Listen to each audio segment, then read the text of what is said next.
days from now, nobody will stop me from being the one that'll throw the switch and gas you out of this life for good, you son of a bitch!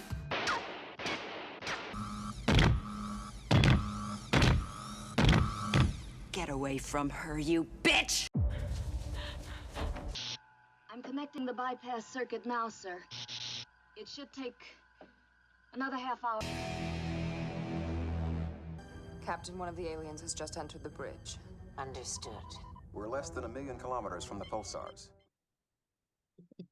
We are live. Well, not live, but we are here for your Saturday night edition of Women of Nerd Culture. And as per usual, I am joined by the loveliest nerds that the Northeast can offer. I'm joined by the mistress of horror herself, Sammie. Hello. Hi. And I'm joined by just the OG, nicest nerd, Sarah. Hello. And obviously, I'm Becca. I'm here. And I am taking a bit of a hint from the Top Grumps, and I've got an outfit for tonight's episode. That is spectacular. But I feel like because you two really do all go out. Like, I am just in my room. It's here. But you two, like, Sarah's background is amazing. Our audio listeners aren't going to be able to know what is going on. I know.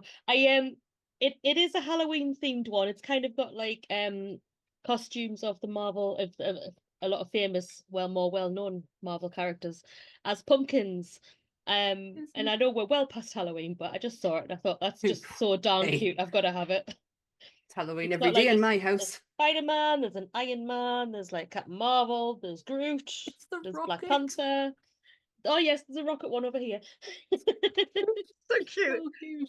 Yes, and mine is giving you some type of hint to one of the things I want to talk about for this episode, because obviously we are talking about Marvel, but I've got the Phoenix in the background from X-Men animated series. But yes, this month we are talking about all things Marvel, talking about storylines and some characters.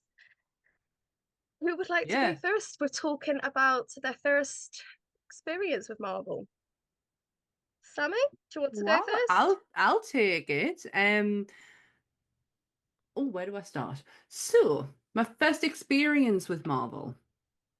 So I wasn't into, and I've explained this on Countdown to Doomsday. I wasn't in what you would class as a nerd as I am today. Back in 2008 when Iron Man came out. I kind of did watch them because my husband's a huge nerd and he's a huge Marvel fan and he's a huge X-Men fan. And this was very much up his street. And I was just, being supportive.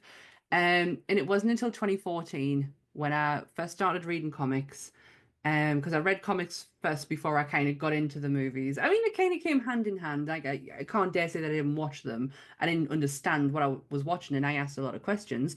And then I started reading Marvel comics first. The first ever comic book I ever read was Old Man Logan in 2014, and it started a love affair that has gone on since, and I have devoured and completely had this thing take over my life. There was a time when I was writing for one of the American-based websites that I used to work for, and I covered an event for Marvel, which was Secret Invasion in 2015.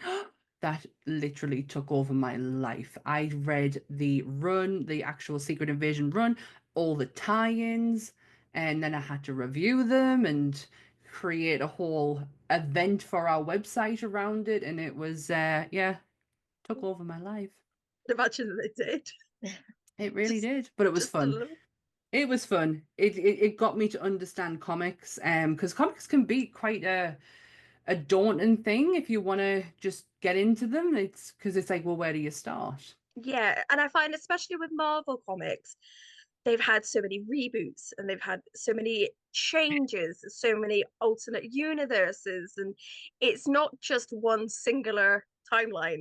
It branches off, it twists, it turns.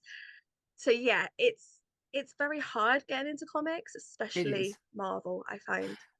Marvel is a one because it up until around about For about 2015, they were literally doing an event after an event after an event.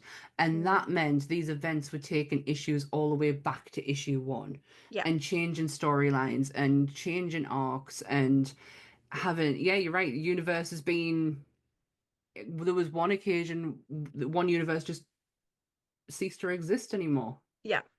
So yeah, Marvel can be quite daunting. However, if you find that one character, that one person, and you use one of the best tools I have ever found with comic books is Wikipedia, and you go to Wikipedia, it will give you every listing of that Yes. character, and you start from there because you start to find out that different characters come into the story.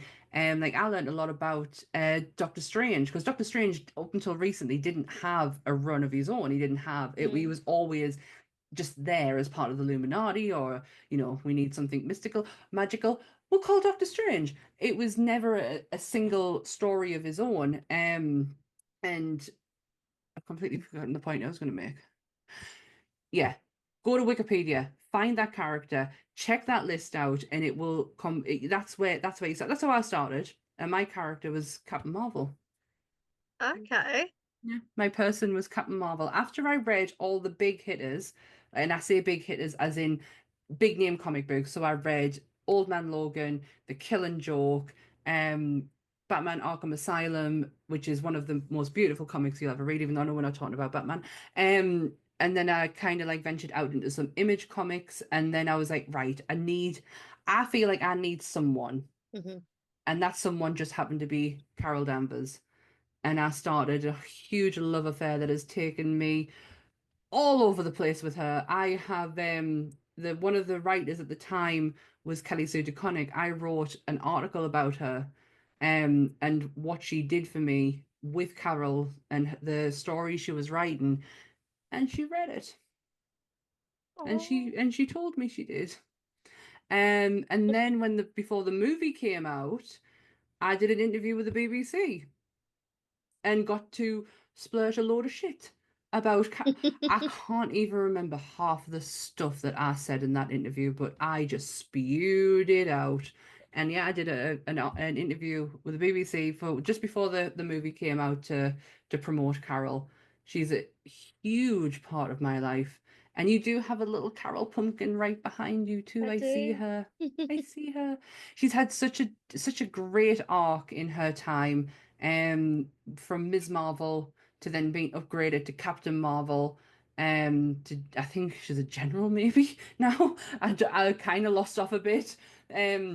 With other engagements that I had, but yeah, Carol's a big one for me. So that's where my love affair with Marvel starts, is from starting at reading comics. Brilliant. Sarah, what about yourself? Now I've got a confession to make. I'm not really like a proper what I would call Marvel fan, to be honest. And now she tells me. There are Marvel things that I like. Obviously, I have stuff to say tonight. I've never been like kind of like big into the Marvel comic side of things. It's not that I don't like them or I'm not willing to give them a try. It's kind of like for me personally, I would have to sit down with Wikipedia or whatever I have at the time and actually physically sit down and work out which ones I wanted to read and then go and get them, because I would just start buying random ones. No, not knowing what the hell I was doing with it. Yeah. I also haven't seen all the movies, but I mean I've seen quite a lot of them. The most things that I've watched have been the like Netflix series shows or Disney ones as they are now. So that's where a lot of like things that I'm going to talk about tonight come from. So just bear in mind, listeners or viewers, I don't have a lot of information on the background of these characters comic wise. And that is totally fine. fine. That is totally fine. Yeah.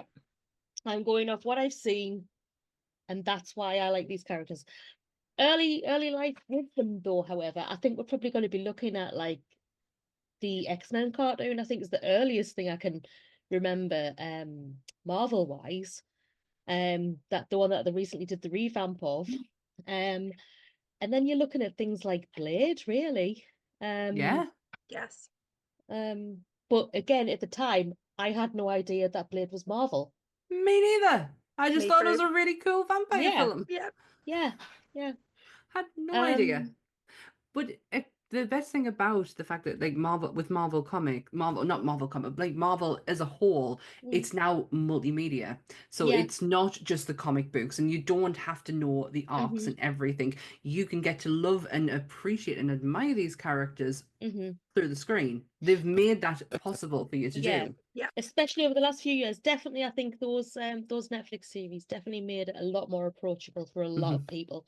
Absolutely.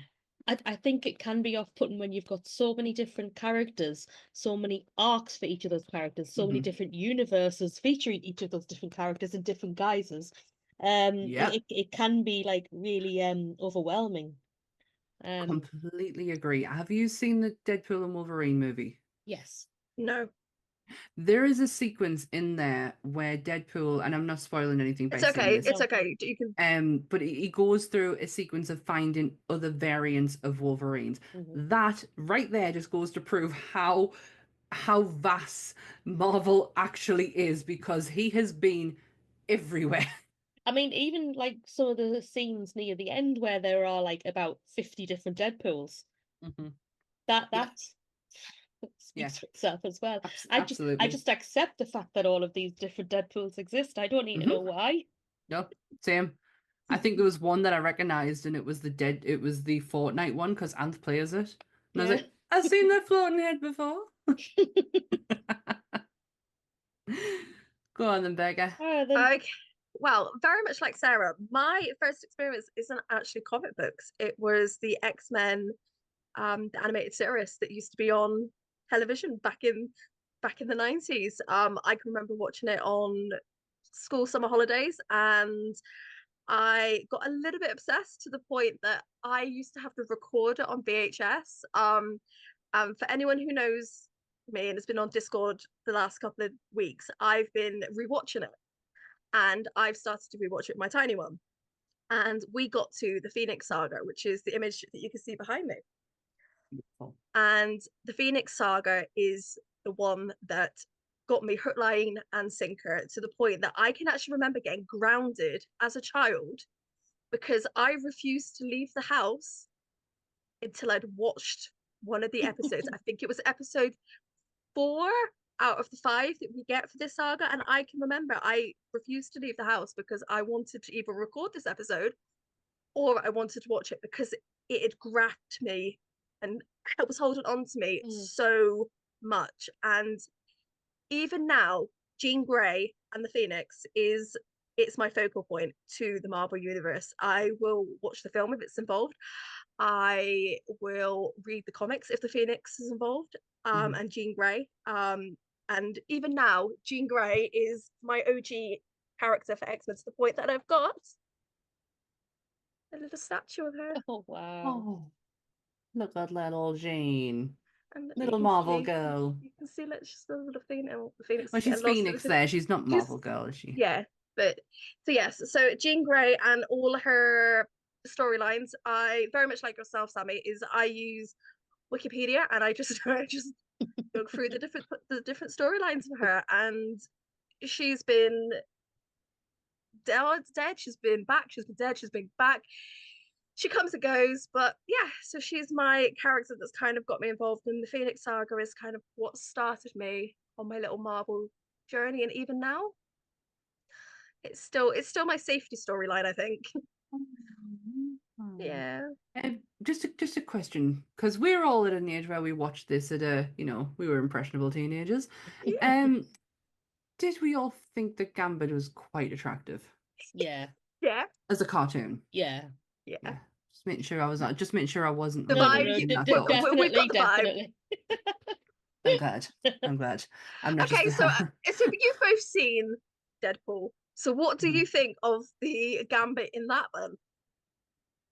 I think they need to bring Channing in with it, to be honest, full on, because the thing is he's playing like a caricature of himself in it now. Like it's become such a some of the stuff, such a lore heavy, like yeah, person playing Gambit that it's kind of like you've got to do it just for like the memes, really, at this point. It's crazy because like I was there when these rumors were coming out that this Gambit film was gonna happen, and like this Yeah. was at the time when like because if you've noticed, like nerd news is very at a lull. Like Yeah. it's not as grand. Like I think the biggest thing that we've had this year, maybe RDJ is back within the Yeah. the Marvel Cinematic Universe. Yeah, we're in a drought. Yeah, but before it was boom, boom, news. And I remember this being like top of the news list. Channing Tatum's going to play a Gambit, and we were all, fuck off. No, no, like, don't make this happen. But the minute he walks on screen and he is, what's the word I'm looking for? It's not a comic, Sam. It's a animated series. So animated series accurate. Like he looks exactly Yeah. like how Gambit, you would know Gambit to look. Yeah. It blows you away. And the fact that he uses little phrases like, I don't know who I am because I've never really existed. Like, because he didn't, it never really happened.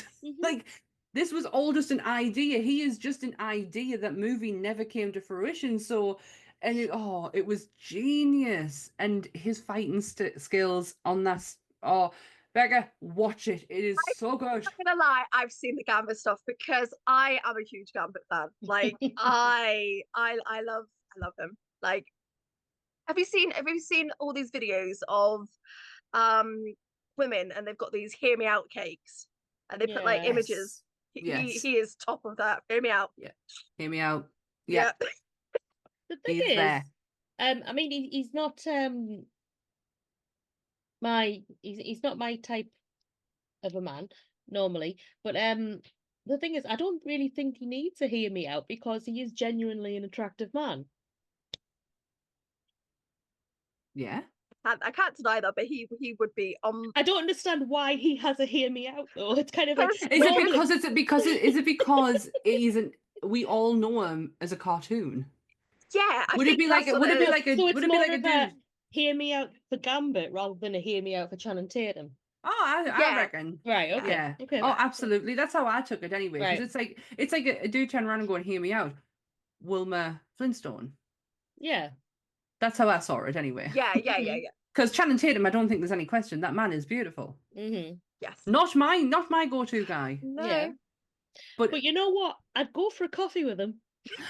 A coffee and a cake. Yeah. And I think he'd be an absolute sweetheart. He can go on Peach's coffee list. Oh, that's nice. Ever since 21 Jump Street, though, like my opinion has completely changed on him. I honestly thought One Trick Pony. I sat through Magic Mike, never getting that time back. And I was like, no, I've got no opinion. And then 21 Jump Street, I was like, oh God, this guy's got range. Like he's got a funny bone. Definitely over the last few years, certainly, because I felt very similarly about him. It's like, oh, he's just a pretty boy. They're gonna get him up and do like all the topless things and stuff like that. But no, I completely get what you're saying there, Sammie, because I have more of an appreciation for him, shall we say, over the last few years. Hateful Eight is not one of my favorite Tarantino films, and because it is so heavy dialogued, and I do love a heavy dialogue film, but that was too far. Channing Tatum was perfect in it. He was. Like, he really was. That was such another turning point. It was like, oh, he's got a funny bone. Oh my God, he actually can act. Yeah. Like, this is just not. It's not just a gimmick. This guy can do this, and it looked like he was like like he was standing up against royalty in Hollywood. I'm gonna sneeze. Sorry. Thank you. Yeah, he was standing up against some, like, he was standing up with Kurt Russell, Walter Goggins. Like, there was some powerhouse names in there, and he was holding his own. Wow, we really went on Channing Tatum on there, didn't we? Yeah, but it's okay. It's all in. He deserves it. And because we love Gambit, and I think Gambit. To be fair, I think Gambit as a character deserves his own live action film. Like I named one of my rats after Gambit. When I had rats many years ago, we went through a phase of naming them all after X-Men, and one of them was Gambit. That's cute. Oh, that's so sweet. Me and my sister had hamsters, and we named them after Reservoir Dogs. Mr. Blue. We had a Mr. Pink and a Mr. Blonde and Mr. Brown, because it was brown. I think the names got changed in the end. I don't actually, to be honest, I don't think they had names. They were just, that's what we went Reservoir Dogs initially. By the way, my sister was about 6 when we got these. Let's hope she doesn't know where that came from. No, she probably did. Um, Gambit, Gambit. I think Gambit only deserves a live action. I think he deserves a bit more love within comics. Oh, definitely. Love within maybe even if you don't if the studio's uncomfortable enough doing a live action, let him have an animated series. Look at the impact he had in the last X-Men thing. Sorry, I didn't mean to call it a thing. The last X-Men animated series they did, like the what was it? X-Men 97. Thank you. Mhm. So yeah, look at the impact he had in that. He was pissing people off. He was making people upset. People were questioning their sexuality over his choice in clothing. Like, he had an impact on people. Why don't we go through some of the like X-Men that have like a good backstory and all that, and do like the series like they have for like Wanda and stuff like that? Yes, you could do a standalone. I reckon it would work. Disney could do that. I mean, even if it wasn't a full like eight episode one, they could do like it's certainly a 2 or 3 episode one. I'd be down. I'd honestly be down for it. Yeah. After the latest X-Men series, I've never been a huge X-Men fan. I'm an Avengers girl. Always have been. Even though Old Man Logan is the first comic I've read, and it is a whole story on spoilers, the loss of the X-Men. Yeah. So yeah, it like I understood the crucial point of the X-Men, but it still wasn't enough. Like, I didn't have that love affair like you guys had with the series growing up. I watched it. My mom had more of an effect with the X-Men series than I did. I was into Fantastic Four. Still am. I think I'm the only person who actually flies the flag for them. No, because I do love them. I don't like the films. I've never seen them. I won't watch them. I don't mind the ones with Chris Evans. I can understand that. But that's Chris Evans. Yeah, I can because I totally understand that. Yeah, I've got a whole thing with Chris Evans. But I've had love affairs and all sorts in my head with that man. He's my favorite. I'm so glad we're friends because yeah, me too. But yeah, I feel like very much like the X-Men, the Fantastic Four have gone off in so many different ways and means. It's very hard to keep a hold of them. I found it a lot easier with the X-Men compared to the Fantastic Four. But... And I totally understand that, but I didn't have that connection. It was there. It was part of my childhood. I can't dare say that it wasn't, because there was occasions where we were late for swimming lessons because it hadn't finished, and no one was leaving the house until it was done. And Fantastic Four was on around about the same time, so there's either that got taped or one of them got taped or something like that. Yeah. But yeah, these were stuff that we didn't miss. But when this new one came out, I have such an appreciation for them that I'm like, oh, have I left it too late? Like, can I go back and try and like read, because I would love to do the Chris Claremont run of the X-Men. That's what I would like to read, but there is so much of Chris Claremont to read. And I feel like that's where I would get the fundamentals of the X-Men. Yeah. Understand the Omega level, understand the classes, and where where everyone has come from. Because I think Chris Claremont probably did it best. I think Chris Claremont's more known for the X-Men. Yeah. Yeah. Yeah. No, I kind of get that vibe, and I would like Sarah said, to see a Disney. They do little series on like some of the main characters, and I think it was just one series and each character had one episode. Like do an 8-episode thing, and like Gambit had one, and I don't know, Beast had another. Or... I would love to see that so much. I think that would be really interesting. That'd be so cool. And it would bring in so many new people who don't have the time or the patience to go through the comics, or the time and the patience to just to read on the internet. And I don't blame them, because there is just so much. There is. It's a lot. It's I tried, and I give in. I literally give in. I was like, I don't. Do you know what? I should like for the person I am, I should really have such a deep connection to the X-Men, but for some reason, I see more, or I like to take more from the Avengers Yeah. than I do the X-Men.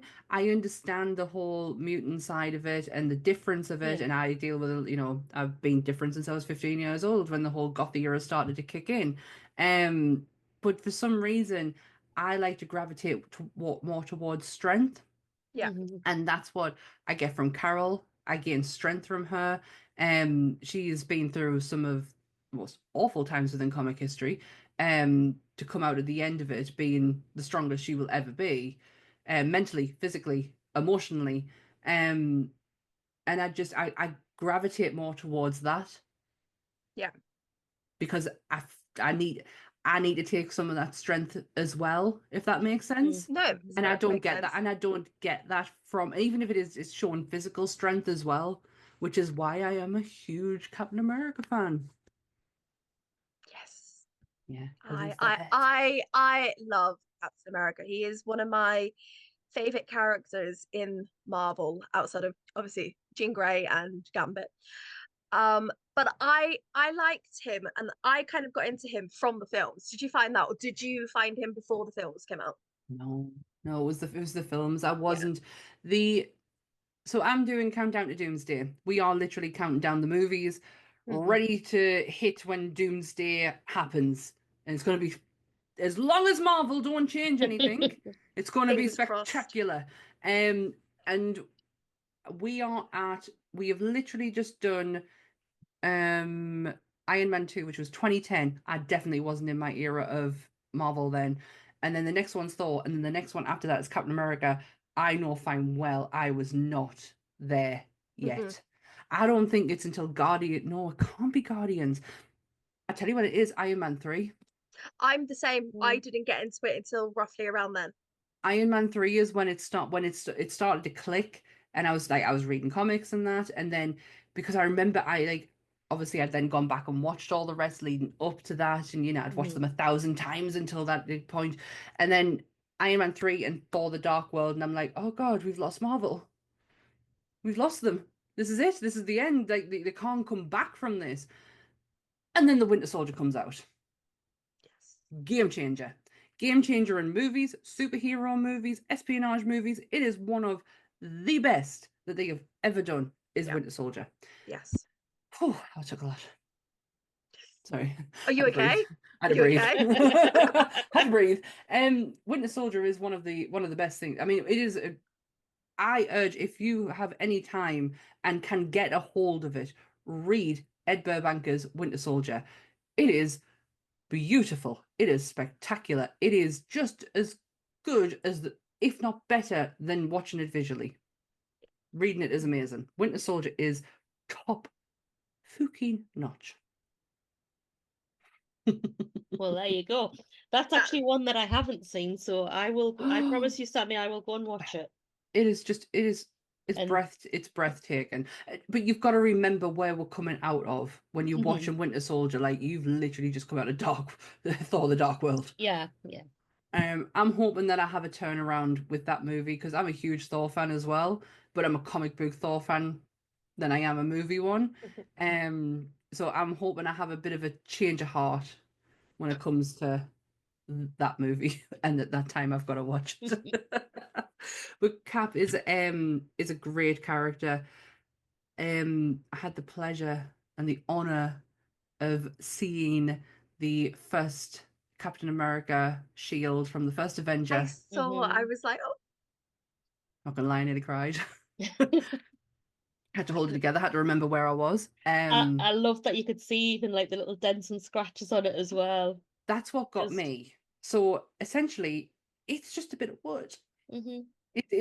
When you go behind the curtain and you see behind, it's just a bit of wood, but it is screen accurate. You can see every dent, every scratch. You can even see marks where fingers have been. He held that shield. I loved every second, and even there was more like that, and the Margaret Hamilton hat. I just kept standing in front of them, and I was like, Wouldn't it be nice if you were mine? Yeah, but I got a chance to see that Mino from the first Thor movie, which Okay. was slightly disappointing. Oh. As a screen, so you know me, I love a costume. I love theatre. I love, the makeup side of it and props and this, that, and it was plastic.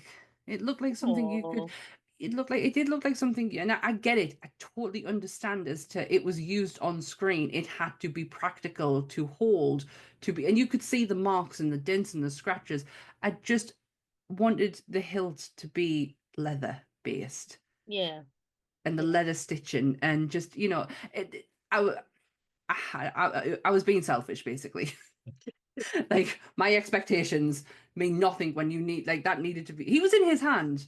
Yeah. But I get what Yeah. you mean, though. I Yeah. get what you mean. Yeah. I'm trying not to sound like a dick about something that was in a movie. Like it's a movie prop.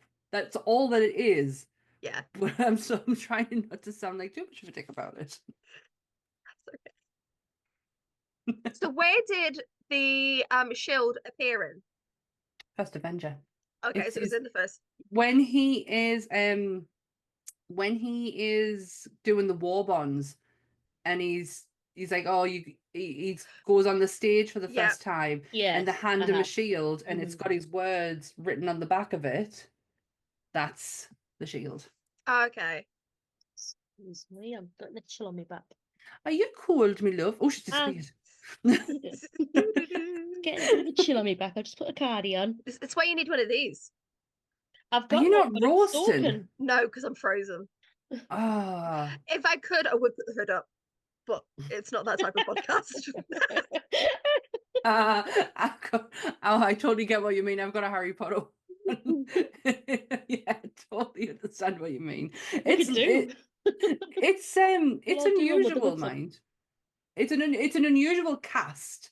Yes, but I've actually got to tell you how I got this, because the Royal Mail turned up and I was like, I'm not expecting a parcel. And then I was like, okay, so I opened it up, looked at it, and I was like, oh, so I put it on, and I was like, well, hey, I've got Captain America, and I've got Captain America, Captain's on my ass, I was Amazing. I America's know. ass. And then On I was my like, ass, yeah. and then I was like, I haven't ordered this. Who's giving it to me? I was like, So you put it on before you even yeah, think about you yeah, haven't because I was ordered it. like, I love it, The it's fine. I love excitement. that. The excitement got to me, and then I was like, okay, there's no note. I was like, I was on Discord going, someone's like sent me this because like I look really happy. I'm really happy. It turns out it was one of my writers. One of my writers who lives in Australia had sent it to me because I'd been complaining at some point because I'm always cold. So she sent me this. I was like, so Sarani, thank you for the That is excitement. so sweet. Sarani is one of the sweetest people that you will ever meet. She's one of the ladies that donated when we did the 24-hour stream last year. Oh, If- right. from Australia. So this is her. So this is what she Oh, sent me. that is awesome. I And mean, it's do you know, it is such an unusual cast, but I'm not yeah. saying that in a bad way. Like you've No. got Falcon, you've got Wasps on there, you've got Yeah. Hulk. I know Black Panther. I can see that. I'm thinking this is It's Black Widow. Yeah, Yeah. I couldn't quite decide if it was Jean Grey, and I was hoping it was Jean Grey, but that's me. Yeah, that's just Jean Grey, even though it's Black Widow, but it's Jean Grey. It's me. But yeah, it's awesome, and I love it, and I'm gonna be so snug with winner. It's gonna be amazing. For the audio listeners, it's a big massive hoodie with loads of Marvel characters on, but it's not just it's like old school Marvel characters. Yes. Beautiful. Yeah. And then there's Captain America. He's grumpy face, man. Yeah, he is. He really is. I can't blame him. He's having to be squished down. The Ed Burbanker Winter Soldier that I mentioned earlier has some of the most beautiful visions of Cap. Like the way that it's drawn is beautiful, but the actual copy of Winter Soldier, the big one, complete one, you can never get a hold of it, and when you do, it is what's a good couple of £100 worth of comic books. It really is, and it's the same as the Excalibur comic edition. I can never get a hold of that because of how much it costs and the fact that they only release it every decade or so. It's unreal how much it costs, and I am desperate to get my hand on it. I've said to Ant, if it ever comes up and it's not too ridiculous, I will be buying it. Yeah. I need that in my collection. I need Excalibur because it's X-Men, but it's X-Men in the UK. I need that. Oh, I tell you what I do have. I have a Marvel, I think it's called 1836. Neil Gaiman. Yes. I have that. That's interesting. It's different because it's all ye olde, isn't it? Yes. It's been a long time since I've read it. I got it years ago off Michaela. It's a really good run. I really enjoy it because you've got a lot of it's got a lot of familiar characters, but it's the ancestors of these familiar characters. And That makes sense, yeah. It's just such a great storyline. Yeah, I think if you get out, you would enjoy it. There's a couple I'm wanting to go back and read over. I've got because we're gonna get to the Eternals at some point, and not everyone's a big fan. I actually quite like them. And I have a beautiful run from I can't remember who does it now, but I picked it up a couple of years ago, and I've been meaning to have a reread of it. But I like groups like that, and I love the Inhumans. I don't know if either of you watch the TV show. I really enjoyed it. I enjoyed it. I'm gutted that we didn't get more of it. If it was that bad, why are you using Black Bolt in Doctor Strange's movie? The same guy. Anson Mount. Why did they do that to him? I know. Bitch. She's a bitch. Scarlet Witch is a bitch. Yeah, but Medusa was just breathtaking. It's just it just there wasn't, it felt like a bit of an afterthought, but the characters were all there. Yeah. Everything was there. It just, the story was just a bit so, and I just think it was the wrong time. Yeah, because like Agents of S.H.I.E.L.D. were going through their Inhuman storyline as well, and there were left, right, and center to the point now where Ms. Marvel in the MCU doesn't even have the right origin. She's not Inhuman. She's a mutant. Yeah. And I honestly blame Agents of S.H.I.E.L.D. for that. There's a lot I blame Agents of S.H.I.E.L.D. for. Yeah, that's right. So what TV have you watched, Sarah? Like, what's the shows that you've kind of kept up with or enjoyed? Well, it's kind of going to go into the characters that I've picked characters rather than storylines because I'm not really cool. like so much outside of these things. Outside of the shows, I didn't know much of the storylines really. So I've gone with Daredevil. Right now, I've gone with Charlie Cox's from the Marvel series on Netflix.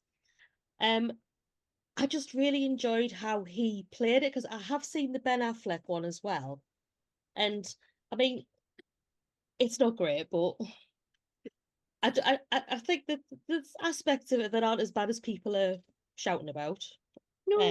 No, and I've never actually seen it. Daredevil is one of my go-to comic book reads, and yeah. I never watched the Batman. Batman one. Batman. I never watched the Ben Affleck one.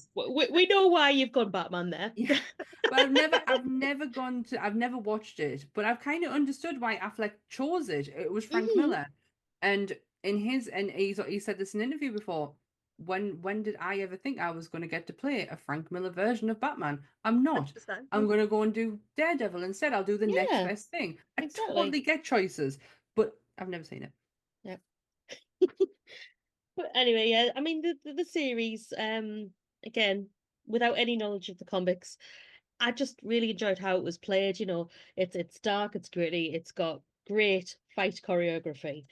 It has like some of the best fight scenes I've ever seen. I mean, I watched a couple of them with my friend who was my tutor for the martial arts I used to do, and he's done like loads of different other martial arts outside of that as well. So, you know, if he says a fight scene was choreographed well, I'd trust him on that. Yeah. And I mean, he said he was quite impressed with them as well. I mean, there's one in particular that like is one of the most popular ones to be brought up in conversations about fight choreography. And it was like it's in season 1 where he's fighting in the corridor to rescue that little kid. And I mean, there's 3 off the top of my head that I can think of throughout the 3 seasons. And I believe that they were all one take uncuts. Wall scenes. Mm-hmm. Is it the wall scenes Wall scenes? where he literally runs up walls? Oh no, he didn't do that in this, but like it's kind Oh. of like he's going down a corridor and there's a couple of rooms on either side, and like the cameraman is stood in the corridor, and Daredevil goes into one room, fights everybody, but the fight breaks out into the corridor. Yeah. And then like he goes into the next room and the fight breaks out in the corridor. And it's just kind of like it's absolute chaos. But it's kind of like really well shot, I thought, because there are some things that you wouldn't expect your act to do. You would get your stuntman in to do it. And there's some like really clever points where, Deadpool dives through the door into one of the rooms. Yeah. And then it's Charlie Cox that comes out. But it's the stuntman that went through the door. I love noticing stuff like that, by the way. Yeah, things like that.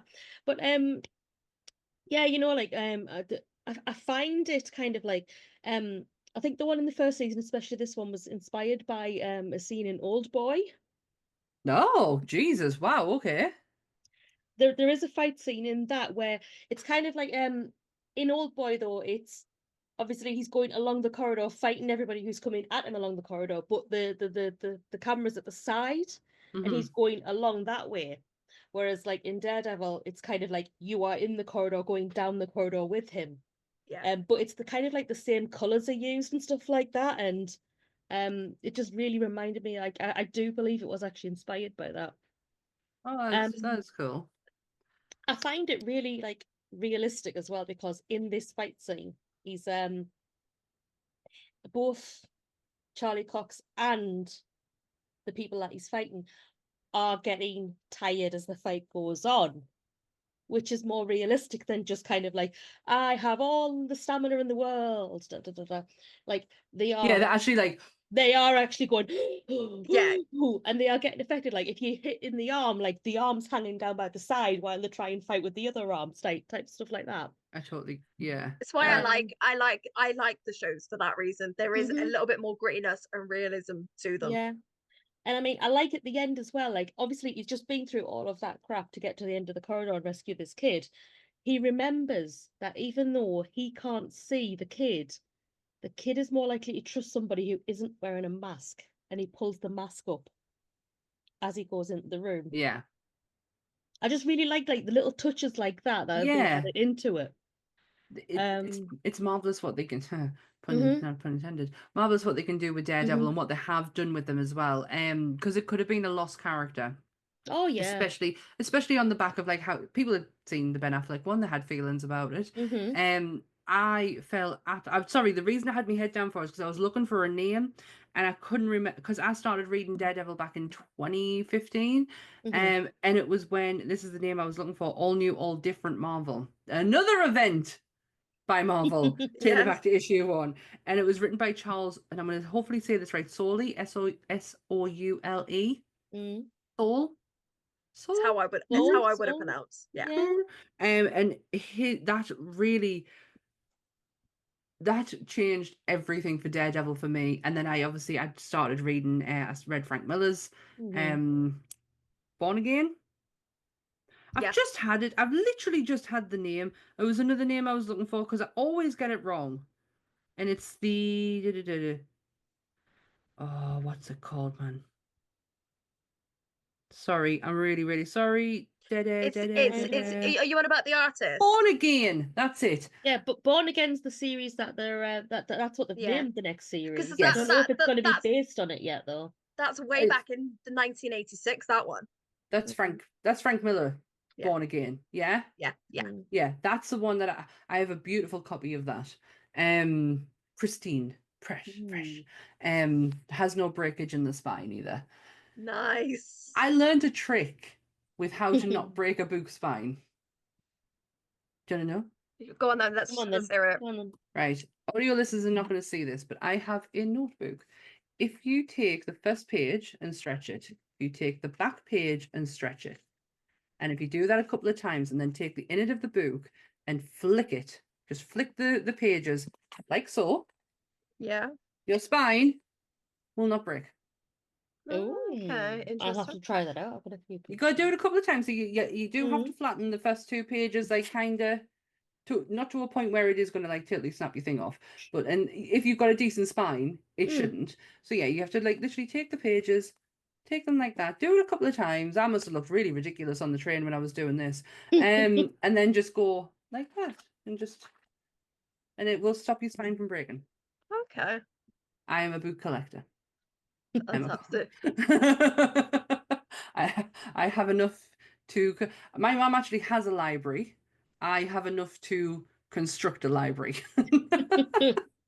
I'd love a library. Me too. My mum's is beautiful. I'm not Mm. gonna lie, it is absolutely stunning. One day you're gonna have to get pictures because you've mentioned it a couple of times now. And I want to will. see Yeah. I will. It takes up our living room because she doesn't use it, but she's got like chairs in there to like kind of like they're meant to be reading chairs, but she's never read a Oh book my in them goodness. rooms. I Them love it. chairs have never been touched. I love it. So did you just watch Daredevil, Sarah, or did you carry on watching the rest of the TV shows on Netflix? Oh, I did watch them all. But yeah, well, for Daredevil, I just thought like, the cast as well helped to make that as well, because obviously you've got one of my favorite girls in there, Deborah. Yes. Deborah Ann Wall. Jessica, if you're a True Blood fan. Yes. Yeah. And of course you've got Eldon who plays Foggy, and Rosario Dawson, of course. Yes. Oh my God, Night Nurse, yes. Yes, Wow. I love yes, it. she's in there.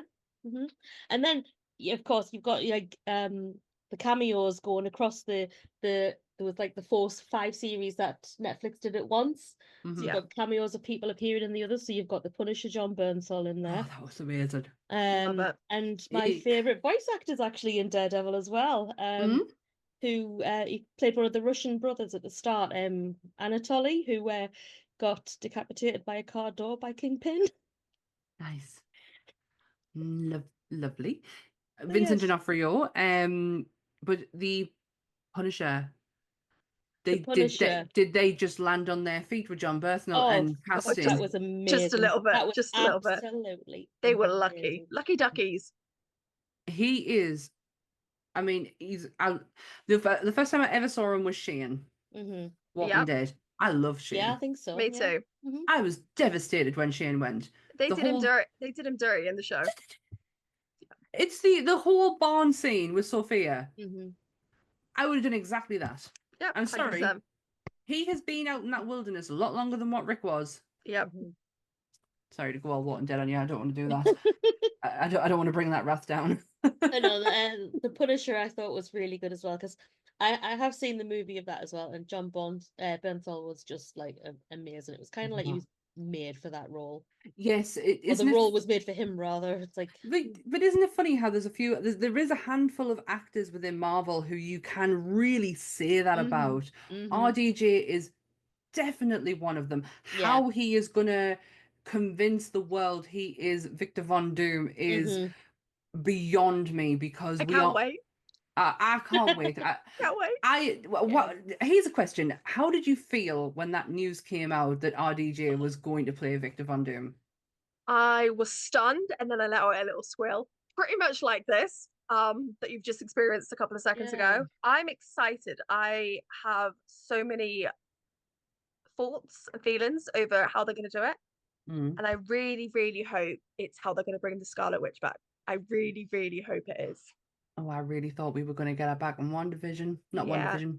Agatha. Agatha. I thought it was going to happen, and I'm kind of glad that they didn't. I think this is what they've been waiting for. They are waiting for Doomsday, and I think it's going to go into the story of, obviously, Doctor Doom and stuff, and how he appears in a comic book run that I can't remember. Obviously, you have the Scarlet Witch with no memory, and she's there as his wife, and I'm really just hoping that's gonna.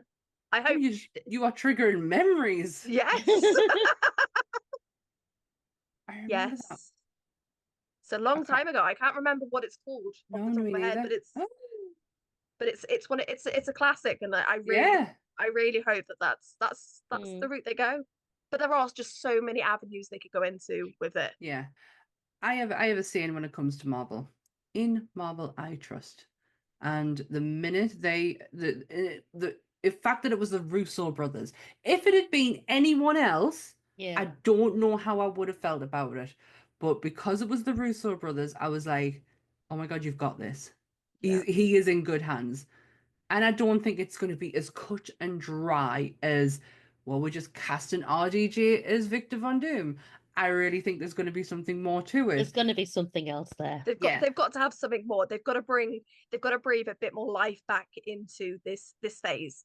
Yeah, and Mhm. I don't think because people are like, oh, you're just relying on Robert Downey Jr. to come and save the day.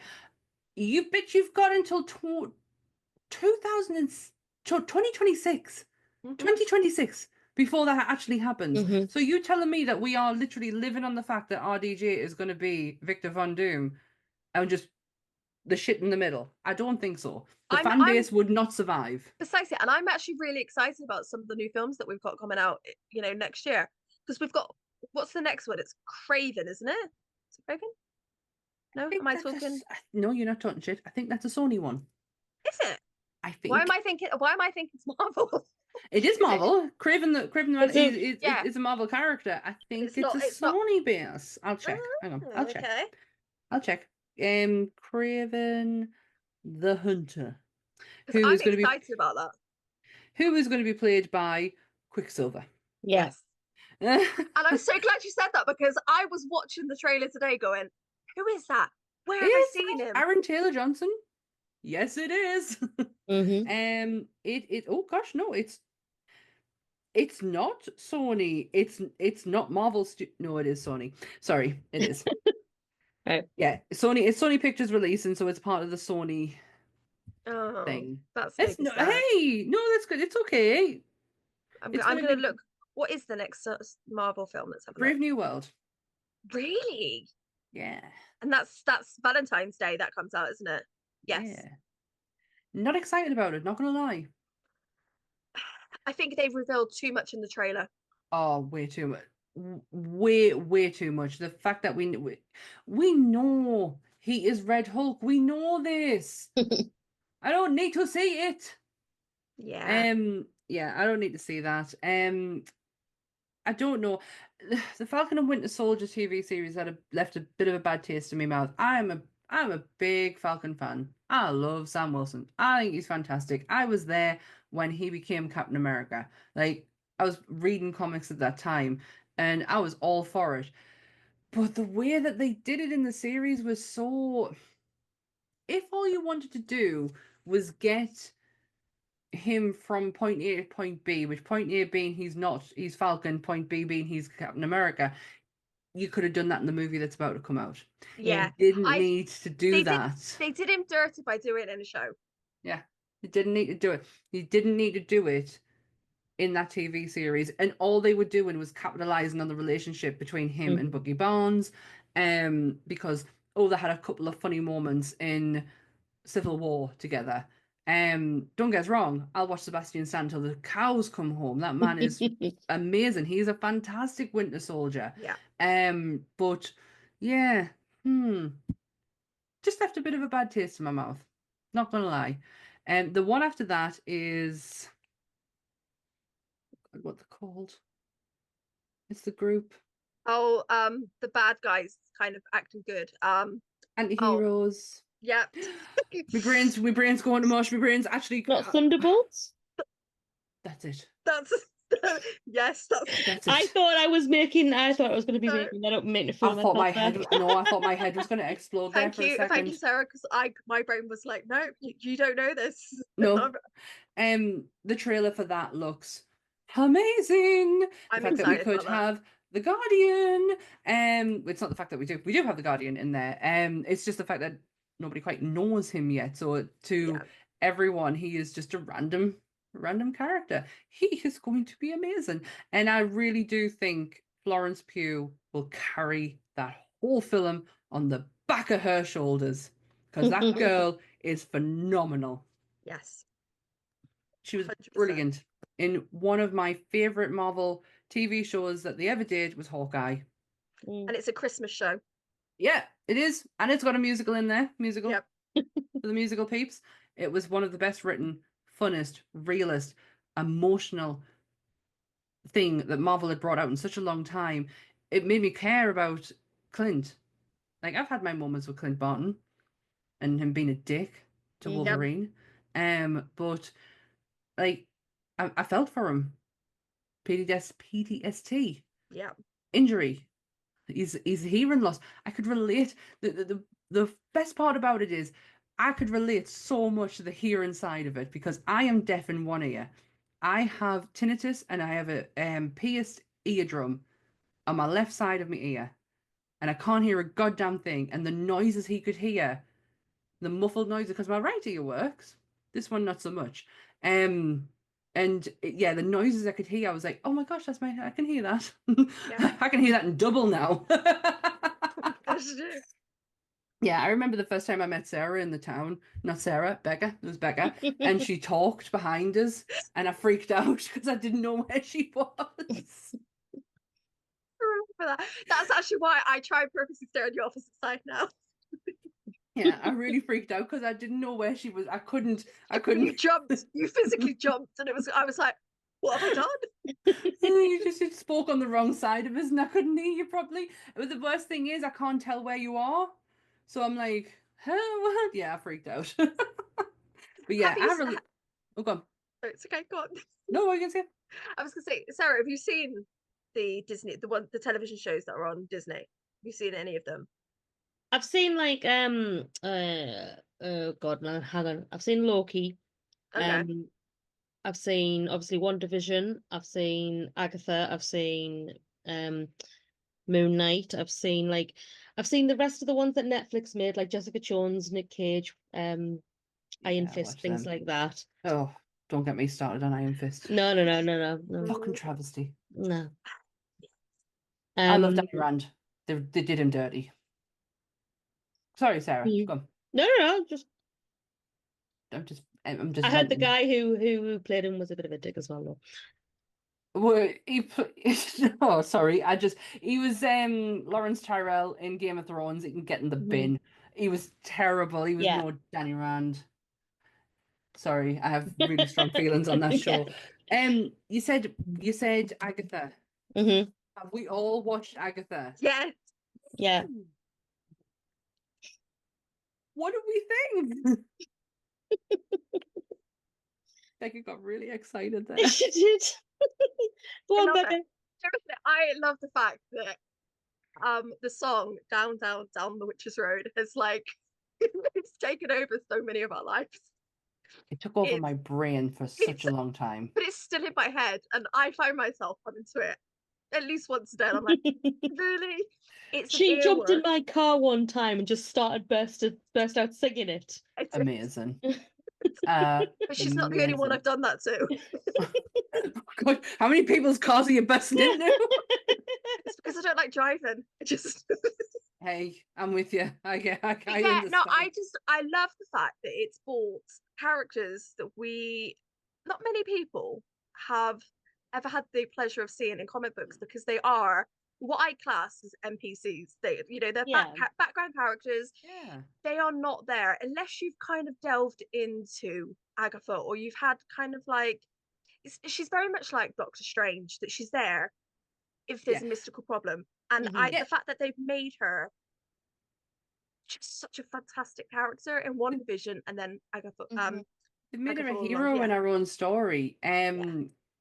Maybe an anti-hero. It depends on how you want to look at her. Yeah. But yeah, you are absolutely right. She was a Doctor Strange. She appeared when she needed to.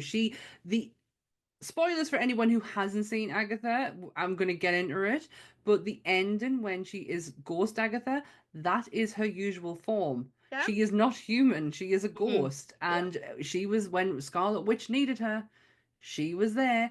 And it's the fact that she had the grey hair, and I was like, oh, tie it up in the bun, and we'll all be happy, because that is Agatha Harkness right there, comic book form.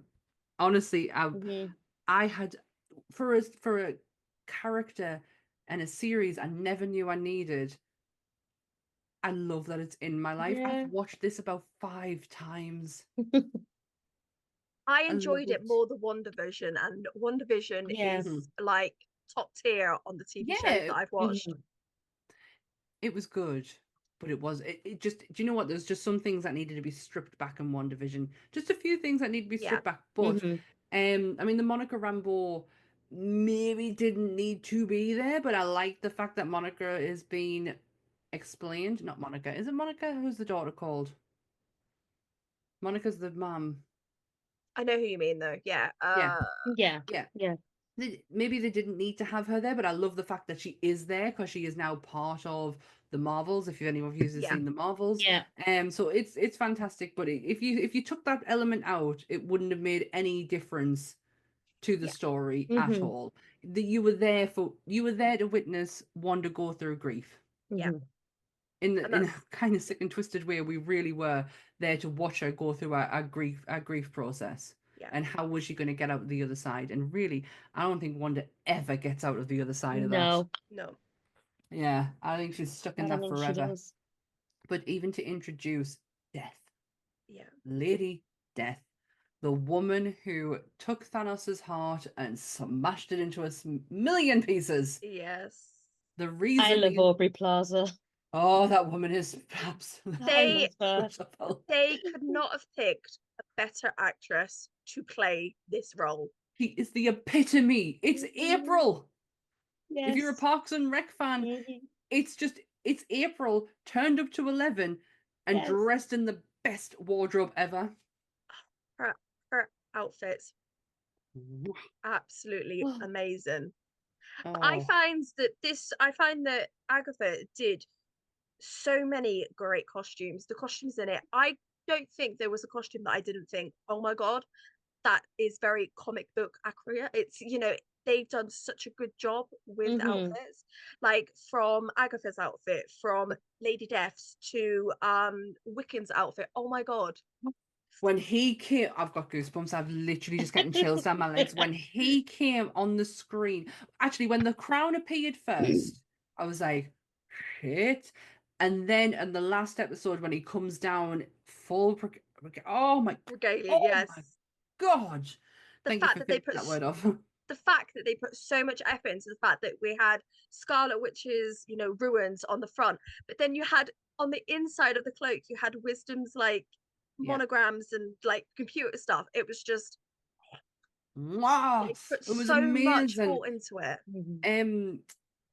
Alice became a character that I absolutely adored. I was devastated when she went, but Patty LuPone, the queen herself, comes into the MCU and steals every single part every single scene she is in, she steals it. Yeah. Her death had me in hysterics. Yeah. Because you could Yeah. see where it was going, and I'm like, Mhm. the minute she shut the door, I was like, oh God, this is game Yeah. over. How beautifully she did it, though. Yeah. Mhm. Oh, and the fact that she ends up going back to the beginning. Does she get to repeat it all over again? Who knows? Who knows? I love the fact that she is in this universe, in this world, and I literally have to go back to episode 1 and she's right there again. I love Patty LuPone so much. That woman is a fucking goddess. Her and the actress who played Lady Death were roommates for a while. They were. Aubrey Plaza Yeah. bumped with that because she was having an operation Yeah. done, and she went to go and stay with Patty LuPone. And Yeah. I think they do the Hot Wings challenge. It's roughly They do around that. then. They Yeah. do that together. Patty LuPone is just like literally going through them like like there's no tomorrow. I think she asks her an awkward question as well, and she ends up eating the chicken wing instead of answering the question. My favorite. I haven't seen it. I've only seen clips of it. But Oh. I think where the Marvel TV show started Mhm. to what we've got now is just they've just got 100% better. And I'm very excited that they've taken the Netflix stuff and we are going to get another opportunity to have Daredevil. I'm so excited Yeah. for that. I'm really Yeah, excited for the Daredevil massively. one. Like, Just out of interest, I didn't watch Loki season 2.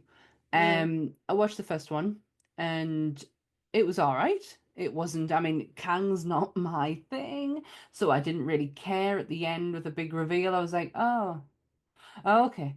Um, but season 2, I never heard anything about it. No one talked about it. Was it good? Did it, does it matter? Or is it now I gone out of the enjoyed it. timeline?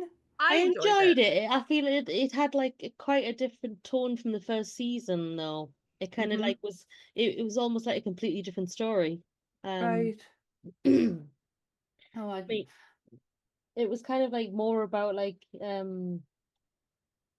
fixing stuff with the TVA, like on that side of things, rather than like him like being out in the multiverse. I love how you're like in there over there. He's over Well, I was there. gonna say in the other place, and then no. You know the term for this. Does the Loki tie does Loki 2 mean anything now after Deadpool and Wolverine?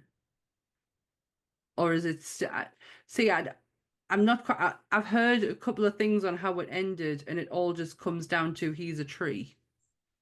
Pretty much. No. Yeah, I don't think it changes what happened in like Do Deadpool. you do you think we'll get him back? I don't know.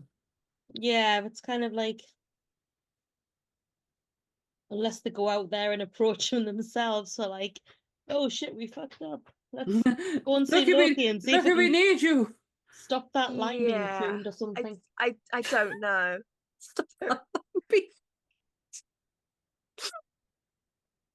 Sorry. That's what they call it, being pruned. It's the way, it's how straight faced you said it. Stop that line being pruned. Oh God. I thought shouting Loki might have brought mine in, but then I remembered he doesn't know his name. No, Loki isn't behind me today. It's Prime. Oh, I've You can't see him anyway. Loki is my perfect angel. Just know his name. Doesn't know his name. I mean, it doesn't help that we call him Lolo and we call him Lulu or Lolo Bear. So it doesn't help that we call him all these names so he doesn't know his, but he has left my Christmas tree alone. Positive. Oddly enough, my cats and the twins have left mine alone. I'm really surprised at that. Binks has just been an absolute nightmare. He's climbed it. He's pulled me ornaments off and taken them away with him. He's biting the tree. He's just, and I told him you're one step away from being like Beatrice was. She had a squirty bottle when she decided to jump in the middle of my tree once. Anyway, it's a Christmas tree. Okay, we're heading into Christmas era. Yes, we are. We are so close to Christmas. It's unreal. Yeah. We've been on a bit of a journey as well. Like we've talked a few movies, talked TV. Is there anything more that you want to talk about with the MCU, Sarah? Did you bring anything else? I love Deadpool. I didn't. I really, really didn't. As a comic book reader, I didn't. I was like, I didn't get. I love Gwenpool. I absolutely love her, but I didn't get him. I just thought, to be honest, I almost was like, he's a bit too commercial. Everyone loves him. I need to be different. And it wasn't until the first Deadpool movie, and I can honestly say from start to finish, it is the only movie I have laughed at from the minute them credits come up to the right at the very end. I did not stop laughing. And I don't know if it's him and the magic that there's just something he does to movies. To be honest, right, you ever since that movie, you just couldn't really, well, even well before that, as we know the history of how long Ryan Reynolds actually took to make that movie or to get it made. It's just too damn hard to separate the two for me now. Like, Ryan Reynolds is Deadpool. Deadpool is Ryan Reynolds, as far as I'm concerned. I do love. I got into the hype of Deadpool versus Wolverine, and it was like right at the end. It was like right as it was coming out. I got into the hype of it. I actually went to see it by myself. Yeah. Yeah. I'm not scared. I'm not scared. No, I love taking. I did it. when was it when Scream 6 came out? No one would come and see it. It was all Mhm. by myself. Evil Dead Rise. No one would come and see that with us either. I was like, right, fine. I mean, I had to check with Paul to make sure there was no jump scares because I'm known to levitate out of my seat when that happens. And I was like, "God, Christ, if I'm on my own, I'm gonna look like a right tit." So I had to like, is there a jump scare? And he was like, no, it's pretty gruesome, but there's no jump scares. I says, I can handle gruesome, that's fine. So I did that, and then yeah, I went to see Guardians of the Galaxy 3 on my own. Like, I don't mind. Like, if I want to see them so badly, I'll go out and watch it by myself. Yeah, I wouldn't mind that. But I loved Deadpool, and Wolverine. I just feel like he's give Hugh Jackman like a bit of a shake up and a revamp and like the love of the character was back again. Yeah. Does that make sense? Yes. Yeah, I just have a lot of feelings over the actor of Wolverine at the moment. Oh, Jackman, what did you? Isn't he a sweetheart? No, he's no longer a sweetheart to me. Because of the rumors. You're like you need to Google him and find out the rumors that are going around at the moment around him. This is about his wife. Yes. I think I know. Dirty dog. We know we all know how I feel about things like that.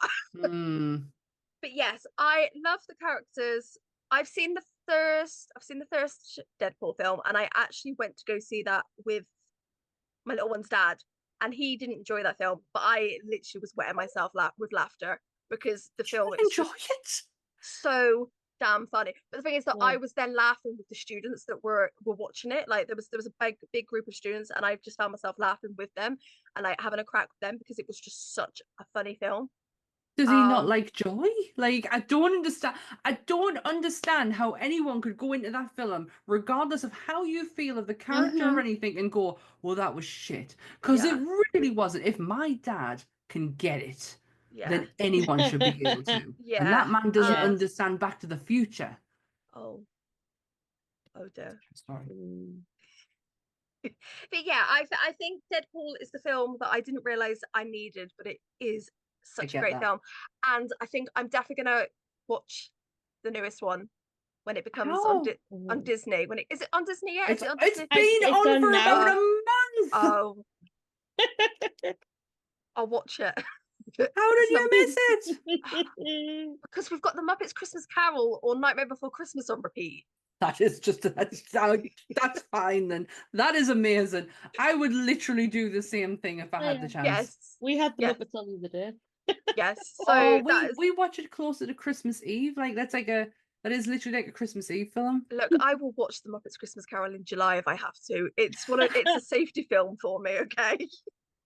I understand. I get it. Look, Sammie, we've got to do every podcast where you learn something new about me, okay? Becca will watch Muppets Christmas Carol in July. It's the one for this episode. I don't understand why Christmas films can't be watched. It's any time during the year. My mum watches them during the summer. Yes, I know, and I think my sister-in-law watched Home Alone in the summer, and I was like, okay, cool. Like I remember, like years and years and years ago, when I was still going on holiday with my parents, on a regular basis. We went to France one year. She hired a cottage, and it was like the summer holidays from school, so it must have been like August or the end of July. And she took 3 Christmas movies with her on DVD to watch while we were there, in case I love that. on the night time when it was too dark to really go out, because we were like in a village in the middle of nowhere, didn't even have a pub. God damn it! So you had to watch Christmas films. We had to watch Christmas films. That's adorable. Well, we just about finished our Transformers marathon. Because we've been watching all the Transformers from start up until we're ending with the 1985 cartoon movie. Okay. It's been a bit of a waste of time, to be honest. Oh. Because everything gets retconned in Bumblebee. So I watched all them with Shia LaBeouf and Mark Wahlberg, all for Bumblebee to go, oh, hang on a minute. What a shit. And yeah, now we're going to go into our Christmas watch along. And we're going to do some movies that we've never seen before, because I've never seen National Lampoon's Christmas. I've not seen it either. At least I'm not the only one. No, I've not seen it. It's not a film that I've ever wanted to watch either. No, no. I mean, I just want to see. I've seen it. And A Yeah. Christmas Story. Have you ever heard of that? The American movie. It's from 1983.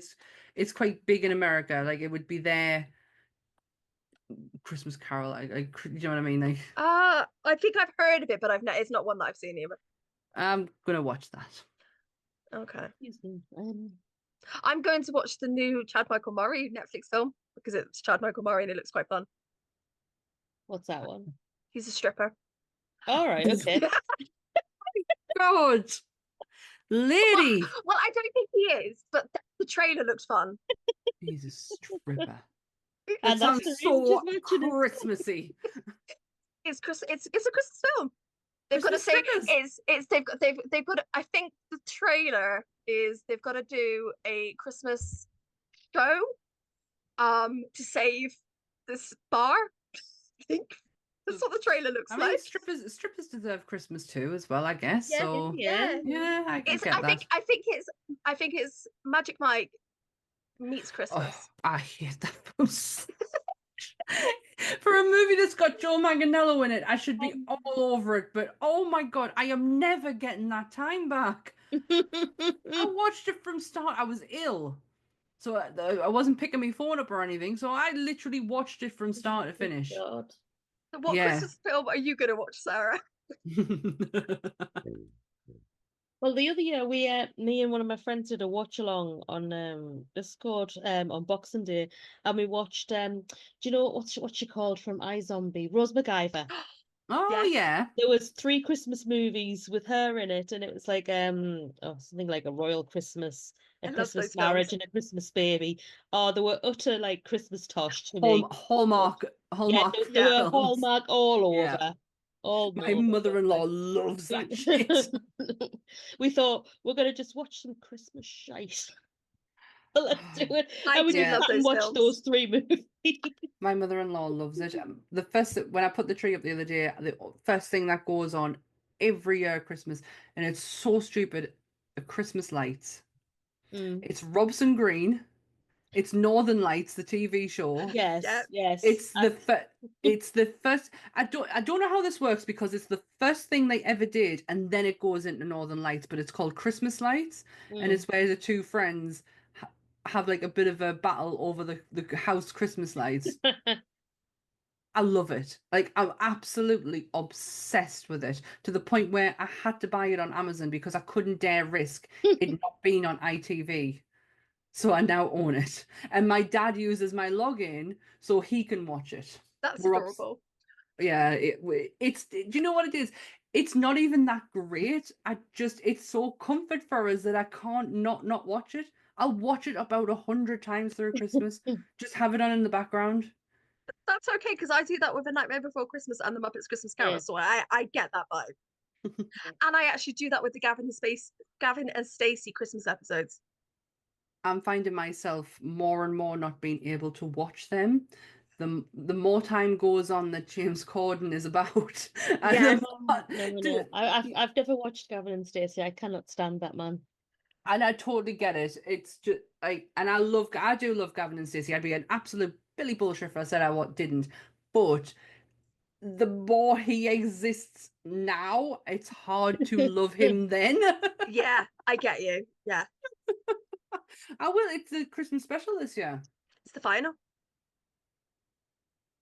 But more importantly, Call the Midwife is on Christmas Day. So, you know, Mm. yes, two-parter. Oh, get in. Two-parter covering a massive flu epidemic. It's going to be amazing. That sounds Wait. awful. It's going to be amazing. They're covering a flu epidemic. Flu It's gonna be epidemic is class. going to be amazing. Oh, God. Hells. Still going to be good, though. It's gonna be amazing. Yeah. Are you excited about any Christmas TV shows or movies that are coming out, Sarah? I'll be honest, I haven't seen any that's coming out. I'm excited for Violent Night 2, but that's not till next year. No, next year. Just get David Harbour dressed as a Viking again. I'll be happy. Yeah.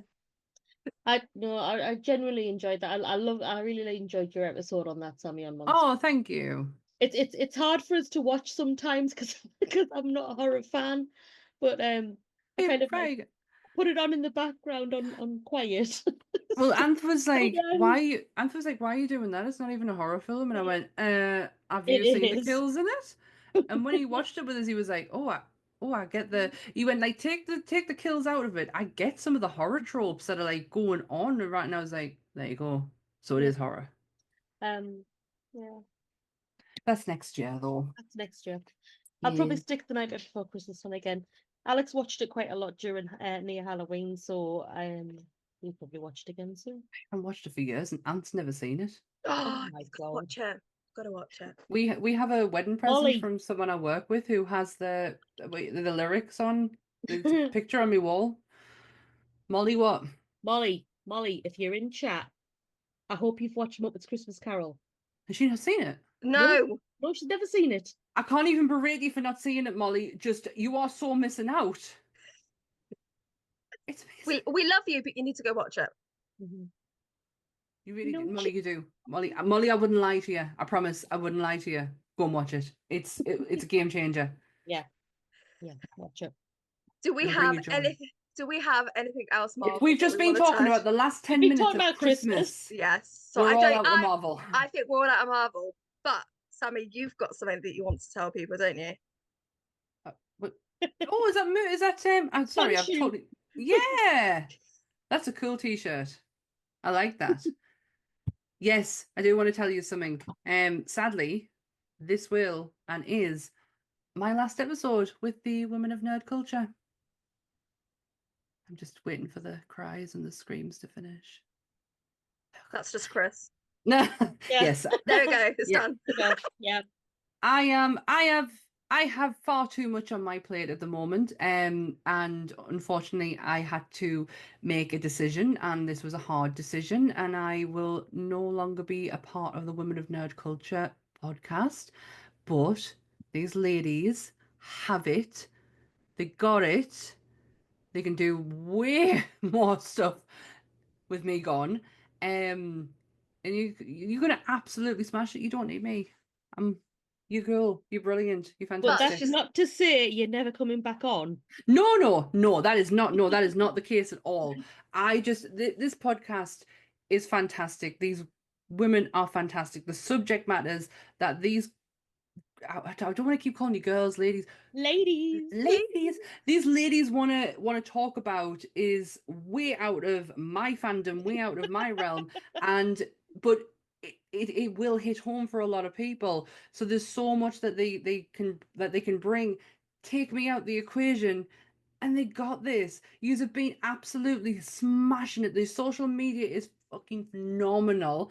Your promotion work is great. You do videos. I don't even do videos for the other two podcasts I do. I wanted look to great.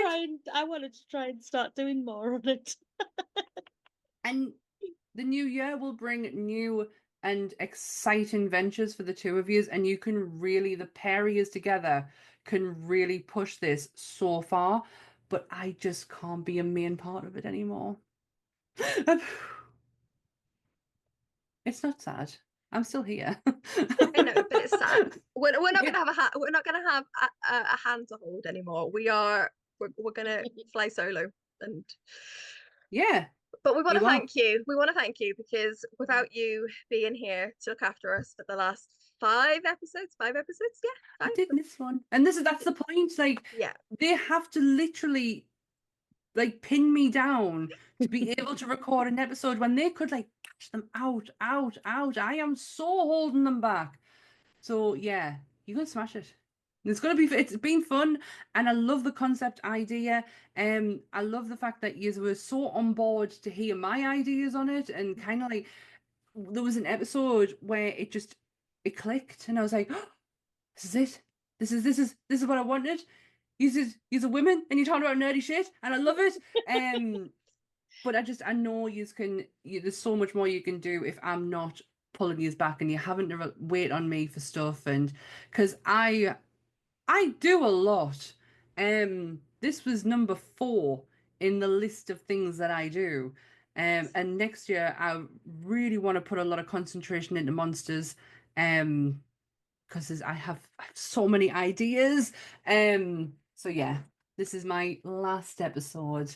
Not forever. But now, Because we've already planned an episode, at least one episode in the next couple of months, which is coming back. yeah, So yeah, yes, we've already pinned her for that one. ladies, this is our 7th episode. 7th. Oh, wow. I've just got and counted up the ones we've done. So yeah, That's the thing is though, when you've been podcasting for 3 years, they're just mixed into one. Like Yes. I have to have a list of stuff that I did for Monsters this year just to remember what I actually did. Because I can't anymore. I've But started we writing are- done next to our title idea screen. Yeah. But yes, we do want to thank you, because without you Yes. pushing us, we probably wouldn't have got this far. So thank you so much. Yeah. And we might have to get a little recording of you just for the disclaimer. We might just have to have a little recording of you Oh, each we didn't episode. do the disclaimer. Yeah, didn't. we did. We didn't do the didn't. disclaimer. And you know what? I don't care. Come for us. Like, it's fine. It's fine. I can defend Marvel without any disclaimer in front of us. No, you're gonna absolutely and have absolutely been smashing it. I felt on the first episode I did the majority of the talking because you was so. It felt like you were a little bit. We were nervous. We were scared. Yeah, and I was like, oh Wait, no, hang on. ladies. They've given us a platform to talk about. Yeah. It's a thing. It's happening right now. Yeah. And you need to talk. And yeah, I felt like if I didn't, no one was going to, because you were really nervous. But then that's like kind of just gone and it's been washed away. Becca, you're a completely different person from the first episode. Like Sarah, you're just as sassy as ever. But you are such a completely different person. You are so open. When you came on the 12-hour stream, I was like, who the F is this? Who are you? Where's Becca? And I'm so happy for this Becca, for everyone to see this Becca. Oh, you're gonna make me cry. You promised you wouldn't make me cry. I'm trying not to. I don't promise nothing. This is my last one. You ain't got me next time. Oh, But yes, Sarah, do you want to say what we're going to be doing next time. solo? Next time on the Women of Nerd Culture. We are going to talk about books. Books. If you're from the north like us. Yeah. You're an honorary northerner. Fine. I did try and do an impression of her accent earlier. It You've went been up really here long tits enough, up. Pet. But it was a good impression. I was impressed. No, we're gonna have a look at like some of our favorite books from many different genres. Look at our favorite authors. Maybe just have a chat. Maybe have a talk about book talk a bit. We might delve into that. We We might might not. delve into that. We'll see what goes. Depends if Paul catches us beforehand. Yeah, we'll see how the conversation goes down. Hey, it's gonna all kick off in January. But Yeah. honestly, ladies, this has been an absolute pleasure. I love where this is going to go and where you two can take it. And hey, you guys are going to get some more interesting topics than listening to my bullshit, because they literally have had to cater for me. Because We there's haven't. so We there's haven't. so much you've dumbed it down for me, because there's so much you guys could have done. Like I'm not into your the fantasy these guys are into. You're gonna smash it. It's gonna be fucking great. Can't wait. Okay, well, I think on that note, I think it's time to say goodbye. So keep your hearts full and your fandom's very, very fierce and sassy. Till next time. Till next stay year. tuned. Stay tuned. We may have some messages after the video. Yes. Hold that thought. Hello, it's me, Thanos. I would just like to vote for myself, because I'm the best. So kill everyone. Everyone, not everyone, half. Half of everyone needs to go. Bye. So I found it really difficult to choose my favourite Marvel character. So when I first got introduced to Marvel, and then all of the characters I've since been introduced to, and obviously, so 2024 Catherine is very different to, I think it was 2011 when Captain America came out. So Captain America was my first character I was introduced to, and I still really do love his character. Obviously, it was the first one I'd seen. He's got good morals. He's obviously he's very loyal and he's a good leader, but he sees value in everybody, and I think that's why I really liked him. So for a long time, he was my favourite. But since then, obviously we've been introduced to lots and lots of other new characters. Sorry to the guys who like him, but Iron Man never really appealed to me. I'm not sure why, but it just kind of, yeah, it just wasn't my vibe, I don't think. But since then, obviously we've had more like mystical kind of characters introduced. So obviously there's like Scarlet Witch, Agatha, Doctor Strange, Moon Knight as well. I really loved watching the Moon Knight series. Obviously all of those different characters have been introduced, and I've always grew up as someone who like sort of loved magic and mystical kind of things, so I thought I was going to choose one of them. But then when I sat and thought about it, I was like, well, I think Thor is one of the other characters who I've also always loved. And I did go through a phase at one point of sort of thinking, oh yeah, he's my favourite now, it's not Captain America anymore. So I think I'll probably have to choose him. So sorry to, I love Scarlet Witch, I really do, and sorry to her, but just, I think obviously you see a lot of like Thor going through like a very big sort of character development. So he, like, his character learns so much, and he learns to feel like more human feelings as well. He learns like sort of how the importance of loyalty and family and like responsibility and all that kind of thing, because obviously he did start out as just sort of, he was just a prince, he was a god, he didn't really have any weaknesses or anything, he just sort of, he was the best kind of like of sort of what he'd experienced. And then everything that the character goes through, obviously he does have a big character arc of sort of self-development, I think. But I also love his sense of humour, so I think it's a mix of all of that put together. And I really thought, after obviously sitting and debating about it all, I thought I was going to choose Scarlet Witch. But yes, I think I'm going to go with, currently, Thor is my favourite Marvel character. I'm not going to lie, I haven't read, like, I don't think any of his comics actually. But yeah, so obviously this is purely like off the movie, but yeah, I'm gonna go with Thor, because otherwise I'll just change my mind again. Alright, Wonk. I've been asked by yourselves to pick my favourite Marvel character, and I'm actually gonna pick the strongest, defeat anyone that's ever existed. It's called Ant-Man. Do you know why he can defeat anyone? Because he can shrink himself down to teeny tiny size, go inside whoever he's fighting, then make himself big, and just explode them. OP. Anyway, bye. Good evening, viewers. I'm Joe, and I've once again been asked by the Women of Nerd Culture podcast to talk about my favourite Marvel character. When it comes to Marvel, they've been around for decades, so there's a lot to choose from. I do have some favourites who I'm sure will have already been mentioned, like Sue Storm, She-Hulk, or Rogue. Something about Rogue that I really appreciate, something about a character, but it's hard to really put my finger on. But I always try to make a pick that no one was really thinking of. So today's unconventional choice is Jessica Jones. Quite late to the Marvel party, Jessica Jones was created in 2001 and spliced into some existing works.